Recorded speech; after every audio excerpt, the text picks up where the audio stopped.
This is our first update. It's on the 21st of January 2021, and Centaur is in its 21st year of operation. So 321 is quite an auspicious day, and glad to be giving you this update.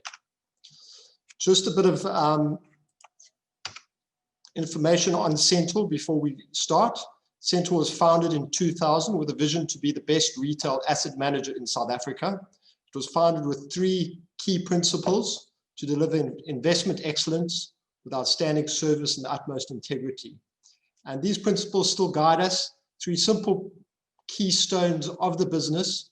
We try and live this every day, and if we deliver on these principles, I believe we will be one of the best retail asset managers in the country. Centaur only manages retail assets, no institutional money, and currently have 4.7 billion of assets at the end of 2020. Our long-term track record, something we're particularly proud of. Our most important thesis is to deliver outperformance and strong relative returns to clients. I think we've delivered on that, and if we can deliver outperformance to our client base, I think we're adding value. And we're particularly proud of this. Since inception, 19% net returns, that's after fees, outperforming the benchmark by 8%. We constructed these returns. The first 4 years were the net returns of our segregated managed equity portfolios.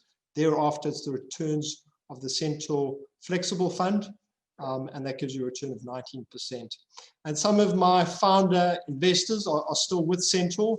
They're on the call today, and glad to report with the return subsequent to year end, we're well over 35 times up since inception. The business update: we've been 100% operational through the lockdown. We did have remote working facilities within our systems, and it was not a big fuss to change over to remote working. This stood us in very good stead, allowed us to capitalize on the opportunities in March when volatility was at its highest. We're looking at a hybrid remote office environment post-lockdown.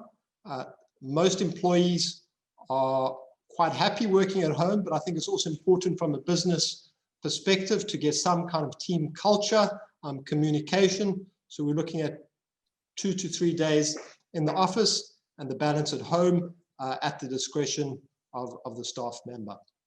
Our performance at the end of last year was in the top quartile for the flexible and balanced funds over 1, 3, and 5 years. So consistent, strong relative performance, and glad that we're continuing to deliver. Succession is critical. We have a medium-term plan in place. Kirsten Dale is being appointed as a key individual. That's in process. Jacques Haasbroek manages discretionary portfolios at Centaur, and he's been managing those for over 18 months and has sufficient experience to manage the unit trusts in my absence. Nicholas de Vos, he was recruited in July 20. He's got 6 years experience. He hit the ground running and a great addition to the team. Centaur has proportionate profit share pools to align owner, employee, and client interests. So we get paid partially on outperformance, and then the staff share in those outperformance fees. We are looking for more staff. We can cope at the moment, but we're looking to build up more redundancy. So we're recruiting portfolio managers and analysts to the team.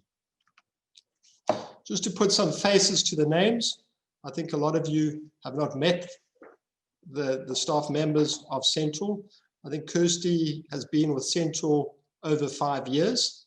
She heads the operations. She also heads client services and compliance. Highly capable, takes all that stress off my head, does a fantastic job, and a great asset for Centaur. Megan deals with client services and also compliance. She's driven to go the extra mile for our clients and integral to delivering the great service ethos, which is part of Centaur. Chris deals with marketing, presentations, and also IT. He's improved the the website and the presentations, extremely professional, a great addition to the team. Nick has been with Centaur 6 months, but he is very experienced. He worked at Johannesburg as a hedge fund manager and well, an analyst for a hedge fund, and has hit the ground running and really assisting in adding alpha to the funds. Jacques has been with Centaur 4 years. He understands all our systems in depth and can also manage the funds in my absence. Nick has been with Centaur almost 10 years. He is an excellent quants analyst. He also does trading, and he's integral to the smooth operation of the funds, and also does a lot of behind the scenes building of models and building on quants analysis. The team is multi-talented, experienced, relatively youthful, and really focused on delivering performance. Our investment philosophy we call dynamic value creation. What this means is that over time, companies need to grow value either by spinning off dividends or growing their pie. And this growth manifests as a return. So in this example, we're looking for growth of 14%. Also growth, another area of adding value is by anticipating a re-rating. So if we can combine growth and re-rating, we can leverage up the growth return to a 25% annual return. And this is what we try to do. We try to find companies which can deliver on this. And by chaining together stocks which re-rate, we can deliver outperformance. I think we've managed to achieve this. How do we find the opportunities? Well, there are repeatable themes we find that happen over and over again in the market. And even with quant systems manifesting and very predominating and technology improving, we find these repeatable themes lead to ongoing opportunities. And just to give you an idea, either the market can drive a re-rating, or occasionally management drives a value creation. New management comes in, they clean up a business that can drive value unlocking. We also look for stocks with unbelievably asymmetric payoffs where there's enormous upside. One that has worked out fantastically is Sibanye. We bought that 4 years ago, and it's up 8 times. We identified the incredible asymmetric payoff within Sibanye. These processes and philosophy have been built into systematic models. So we have stock analysis templates that this just speeds up the analysis and allows the whole team to understand what the analysts are doing. All our information is fed into the top seg stock picking engine. This allows us to ground us and identify the shares with the highest return per unit of risk. And this really guides us in our portfolio construction. We also have macro and risk models to guide asset allocation. And combining this whole process, we've got a holistic process which gives us control. So at all times, we're on top of the portfolio. We've got a rationale for being in it. We've done the fundamental research, and we're monitoring the portfolio. And this has manifested in very strong relative returns, outperforming our benchmark over numerous periods. Our approach is not static, it evolves, and it accounts for real world changing conditions. So we're willing to be flexible in our approach and incorporate new ideas or discard ideas which don't work. Just looking at the economic outlook, I think there's been positive, albeit tentative, policy progress over the last year. I think very importantly, public sector wages. There was a court order in December that the government doesn't have to pay inflationary wage increases to the public sector.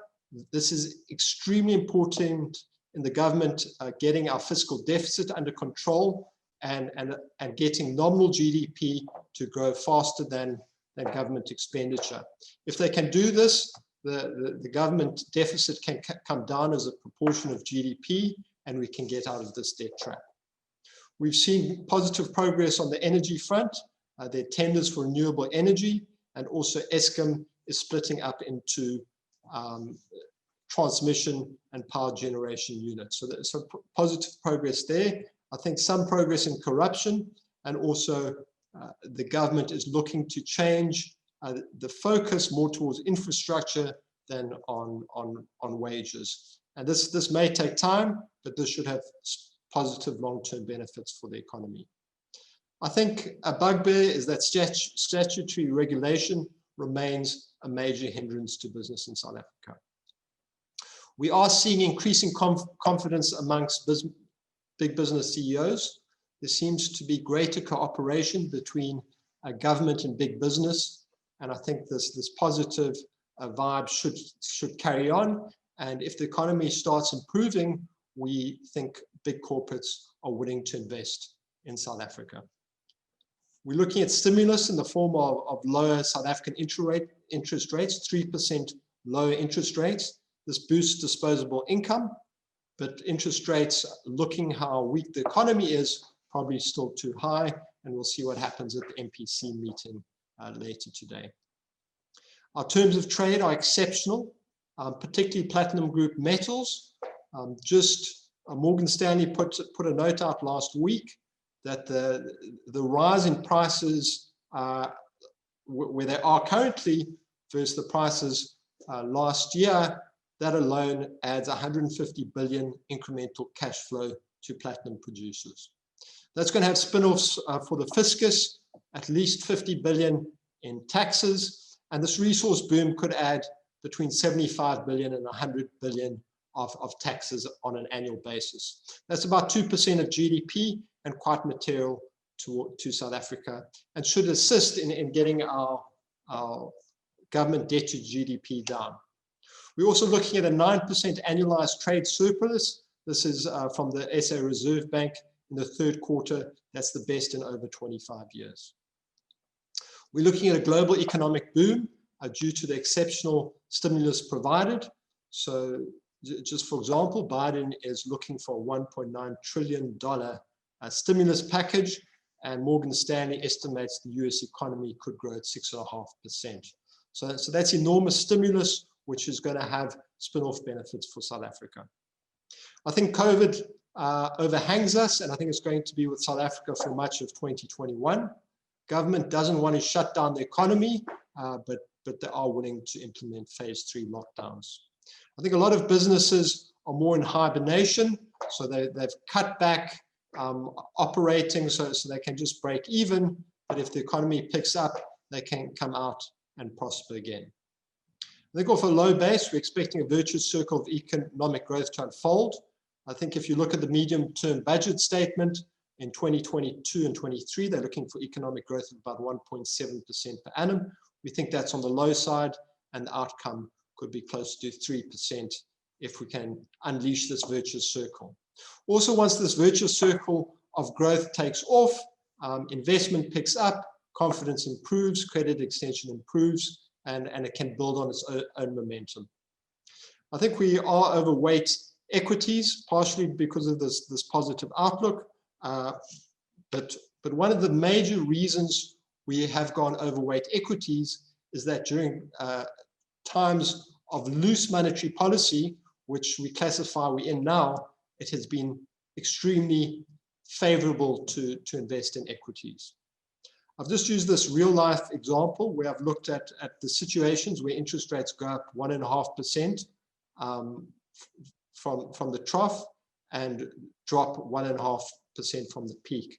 I've classified those as a tight phase and loose phase respectively. You can see on the graphs on the right, the tight phase is the red interest rate cycle, and on the right you can also see the effect on the all-share index. Looking on the table on the left, the results of the study is that during the tight phase, the all-share actually gave a negative 0.8% return. That's over 3,885 days, so that's over 10 years. Whereas in the loose phase, the annualized return of equities was 26.1%.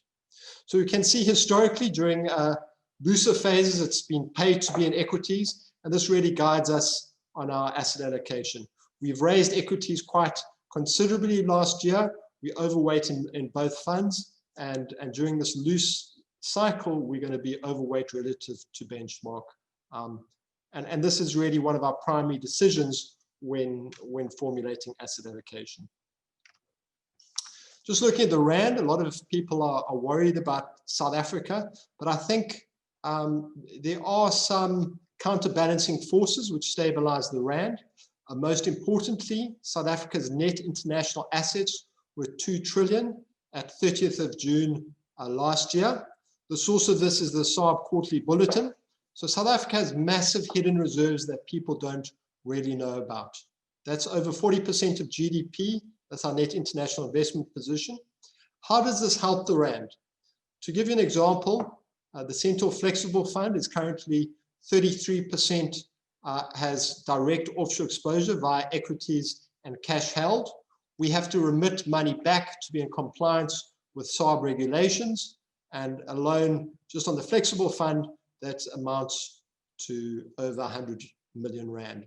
So if you take this across the whole investment universe, we're talking hundreds of billions of rands, quite material flow back due to this regulating mechanism. On the purchasing power parity, longer term, the rand has trended towards purchasing power parity of the rand. At year end, it was about 10% off purchasing power parity. If you look at the gray shaded bars, that's the divergence from fair value. So during the height of the crisis, we were 40% off fair value, which is similar to 2015 and worse than 2008. But it has, I think in time, it's actually possible that the rand could appreciate in excess of fair value. So we're looking for a resilient rand. We would buy rands on rand weakness, but we think we could be in for a stable rand cycle. Another positive factor, as mentioned, is the exceptional trade surplus at 9% of GDP. It may even be stronger this year with the exceptional export prices we're getting on our commodities. Looking at international markets, I think one has to look at international markets in the context of the extremely low developed market interest rates around. The repo rates in the US, Europe, and Japan all close to 0%. The 10-year bond rate in the US, 1.1%. Inflation historically has been over 2%, so negative real rates. Europe's actually yielding negative bond rates of 0.5%. That's the 10-year bond. In Japan, 0.1%. So the low developed bond yields indicate poor returns ahead for investors. And even though the P's on offshore markets are high, the risk premiums are still reasonable relative to bonds. Just looking at Japan as a case study, 10 years ago, their bond rate was 1.1%. The subsequent 10-year return for their bond index has been 1.2%. So it's very similar to the nominal rate, whilst the Nikkei has outperformed bonds by 11%. Also, over 5 years and 20 years, you can see the Nikkei has outperformed, and that is the equity risk premium. I think South Africa, in contrast, offers very high real rates. So the 10-year bond is 9%. That's real rate of over 5%. Inflation came out yesterday just over 3%, and very attractive. I think people are very worried about the fiscal deficit, around 15% of GDP this year. But I think South Africa is not alone in this. The US fiscal deficit last year projected to be 15% of GDP. Great Britain, 20%, and Japan, Italy, and Europe all over 10%. So it's a global phenomenon, these very high fiscal deficits.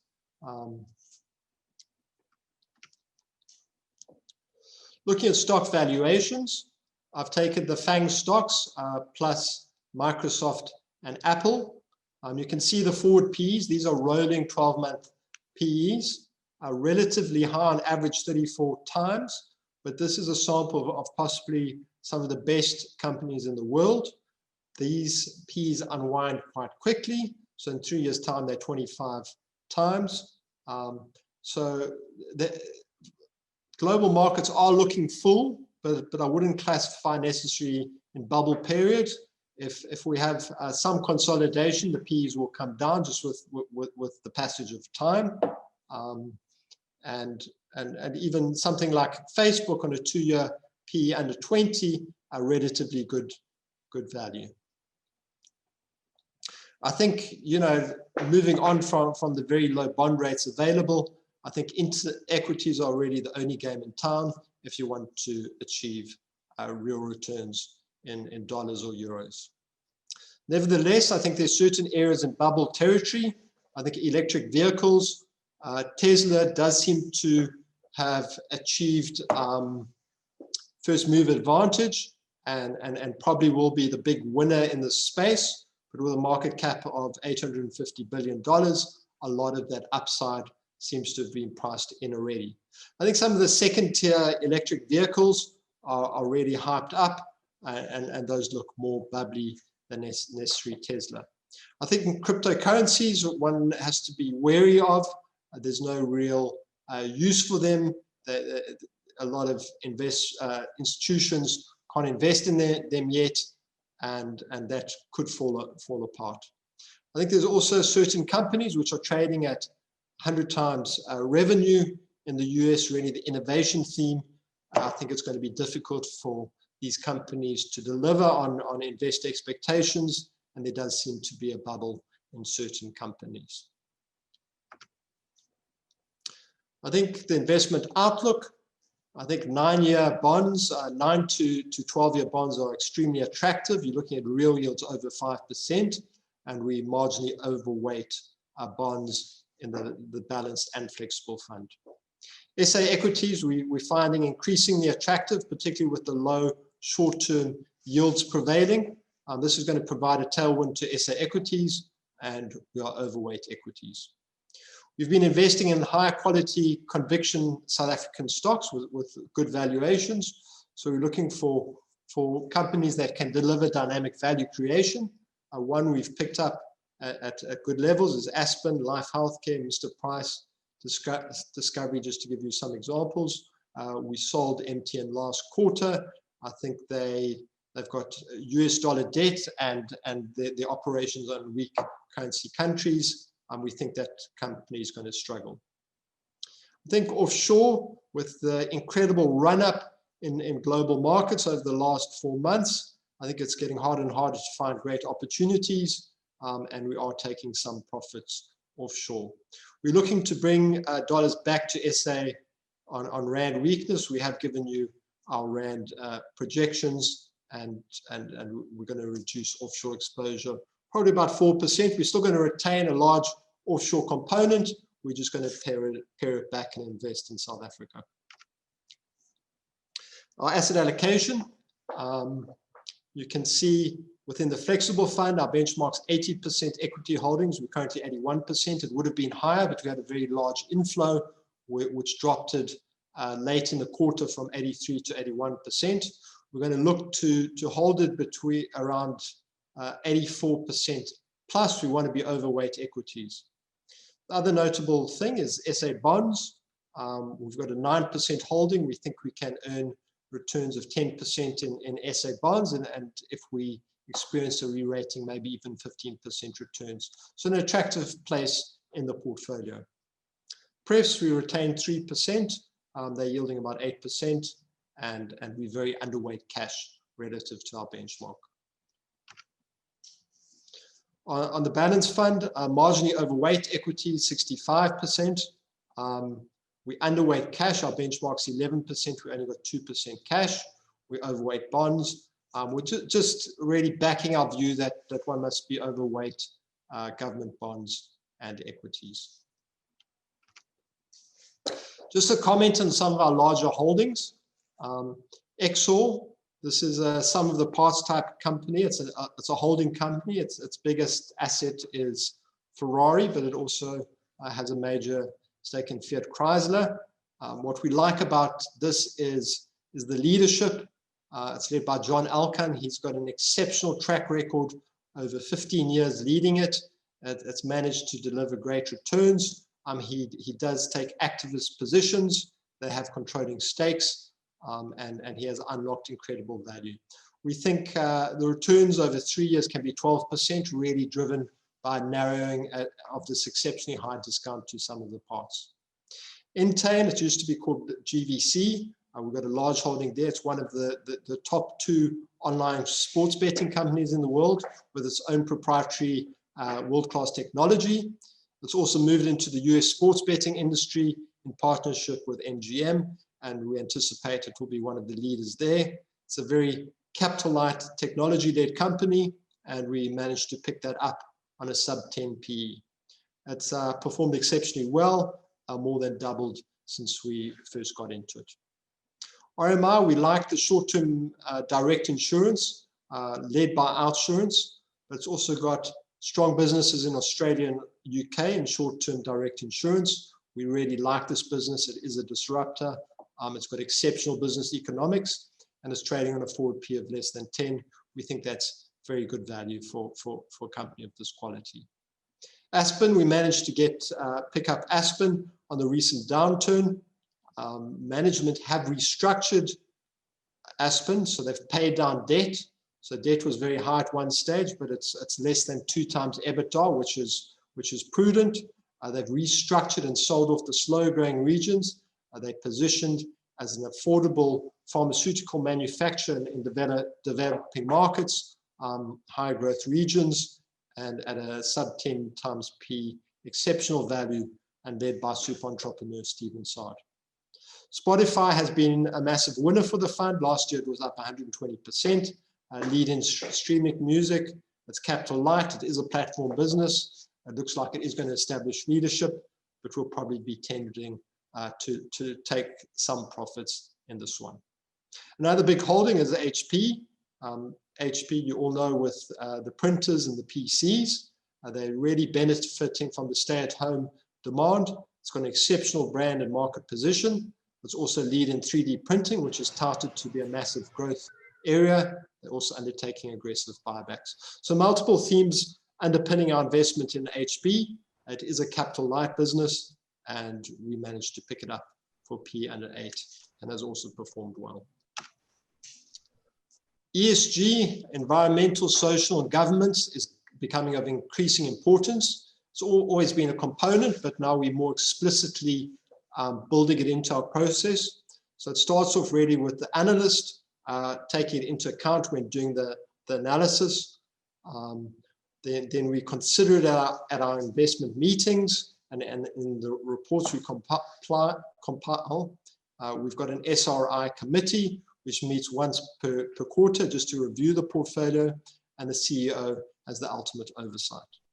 I think with regard to governance, we do consult with management. So certain instances where we're unhappy with the management, we will write letters to the chairman and CEO to try agitate some change. And generally, we have had positive progress.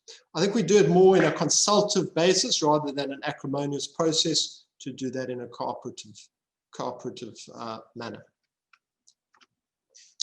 Just summing up, Centaur has been operating smoothly, and the business continuity processes have been working exceptionally well.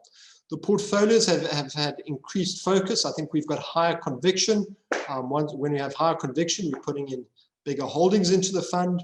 So generally 5% holdings and even larger. We're seeing a lot of great opportunities which we think should deliver strong real returns, a number of shares which can double over the next 3 years. The team is gelling exceptionally well. They've got experience from working at Centaur for numerous years, a very smooth flow within the business, and we've got a proven ability to outperform. I think Centaur is on top of its game, and we continue focused on delivering superior performance to our clients.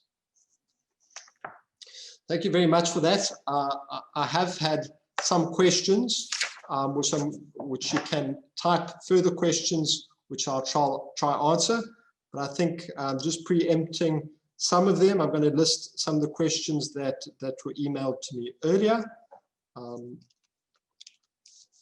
So the first question is Centaur's view on listed property and gold and SA interest rates in 2021.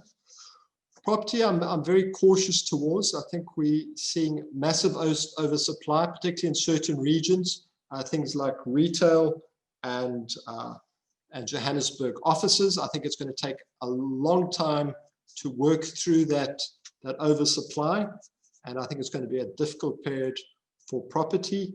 But having said that, there are pockets of demand. So if you can find a high quality property counter, invest in it. But I think as an asset class, I am cautious on it. I think having said that, it was extremely oversold last year, and it has bounced. So more for technical reasons that may deliver some returns, but I'm steering clear of property. I think SA interest rates, we see them flat.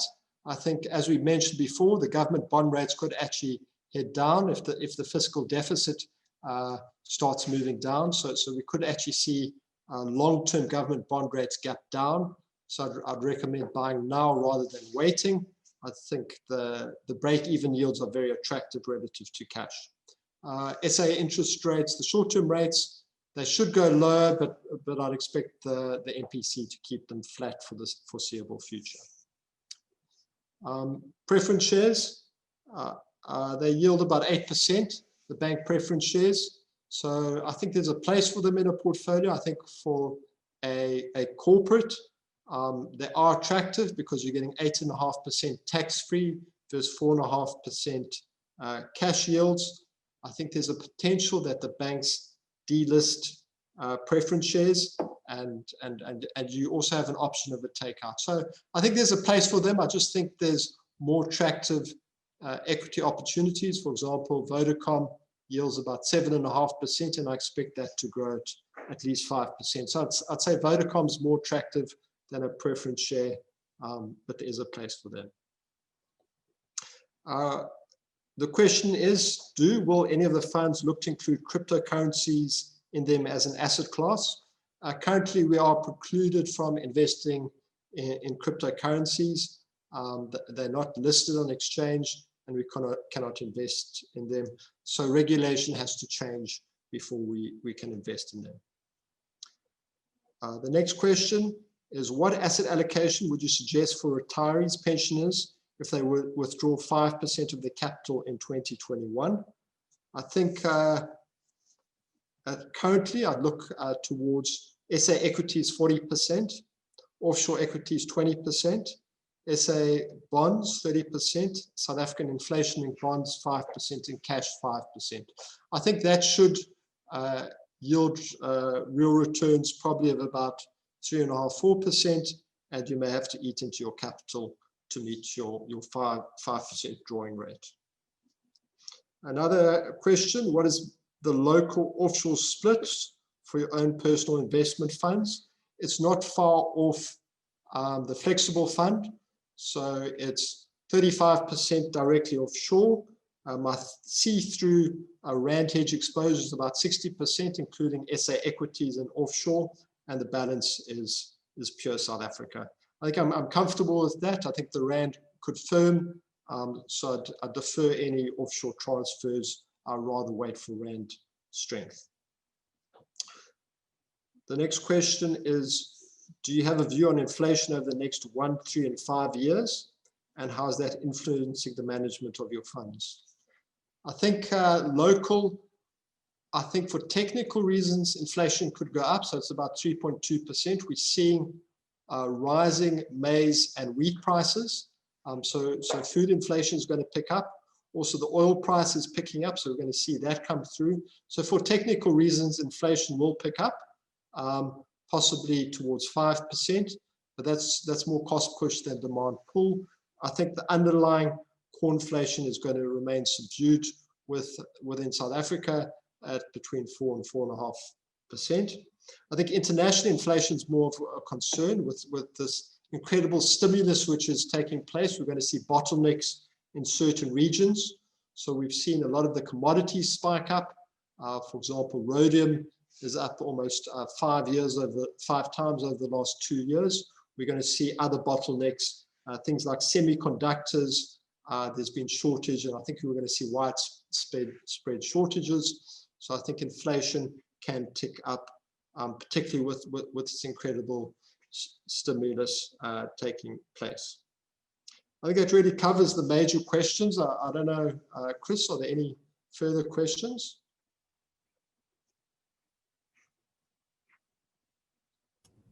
Yes, there's a couple of questions through. Maybe you could just ask me, and then, sure thing. Then I can just address them. So we have one question here. Roger, given the strong run in local equities of late, at what level does JSE equity start getting expensive? I think a lot of the return is driven more by Naspers and some of the resource counters. So generally, excluding Naspers, which still is trading at a 52% discount, so there is a margin of safety built into Naspers. So if Tencent drops 30%, we may actually see the discount narrow. So that there is a lot of so it's not necessarily that overvalued. I think we are seeing exceptionally strong commodity markets, which is underpinning things like BHP, Billiton, and Anglos. And a lot of the local shares are still relatively depressed. So I'm not extremely worried about SA equities. I think they actually could have more upside than downside. We have another question here asking just on your opinion on Affymet. So Affymet, I know this one quite well. I think Andries is a super businessman, exceptionally shrewd and a real dynamic value creator, keeps compounding the business. I think the only reason we don't have it is because it's highly liquid. I think over the next 3 to 5 years, it can give you returns of about 20% per annum. They are investing in iron ore assets, and that's going to pay big dividends in the medium term. Okay, we have another question here. What is your 3-year view of the rand against USD, pound, and euro? So I think the rand could actually be stable in 3 years' time. I think the rand dollar could actually possibly be still at around 15, possibly a little bit of depreciation in line with inflation differentials. But I think the rand's going to remain relatively firm, particularly over the next year. I think the dollar is overvalued relative to the euro, and I think the dollar could weaken towards 130 to the euro.